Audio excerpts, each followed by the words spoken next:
दगाबाजी। एक दिन एक किसान अपना खेत जोत रहा था, तब उसे मिट्टी में एक मोती मिल गया।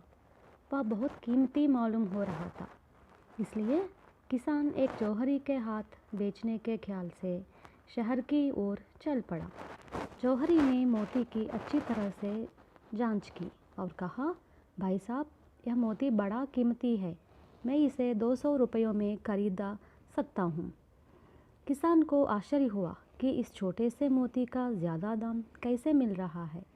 वह बड़ी खुशी से उसे बेचने के लिए राज़ी हो गया। इस पर जौहरी ने मोती लेकर 200 रुपये किसान के हाथ दे दिए। जौहरी की ईमानदारी पर मन ही मन खुश होते हुए किसान अपने गांव के लिए निकल पड़ा। किसान शहर पार करके थोड़ी ही दूर गया था कि कहीं से 2 नकाब वाले चोर आकर उस पर टूट पड़े। किसान के हाथ से 200 रुपये छीनकर कहीं चंपत हो गए। किसान रोते पीटते फिर शहर को लौट पड़ा और न्यायाधीश से सारा वृत्तांत कह सुनाया।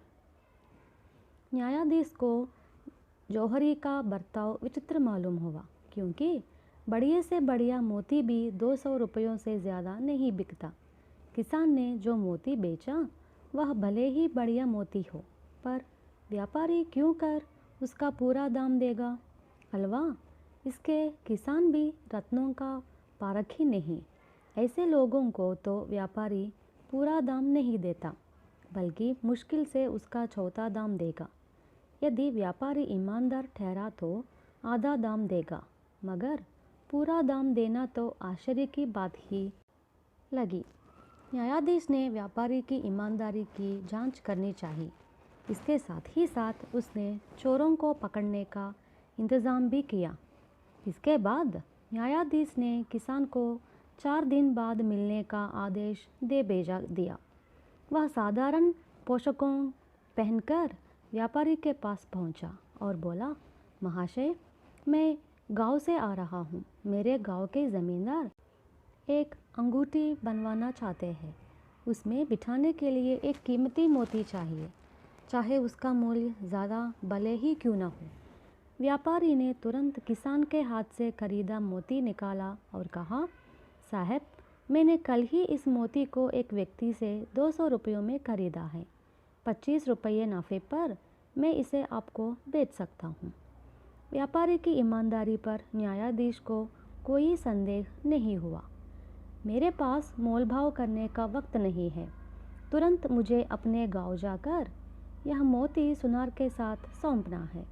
इस शब्दों के साथ न्यायाधीश व्यापारी के हाथ रुपये दे उस गांव की ओर चल पड़ा। न्यायाधीश की कल्पना के अनुसार शहर पार करके थोड़ी दूर जाते ही 2 नकाब वाले चोर कहीं से आए और न्यायाधीश पर टूट पड़े।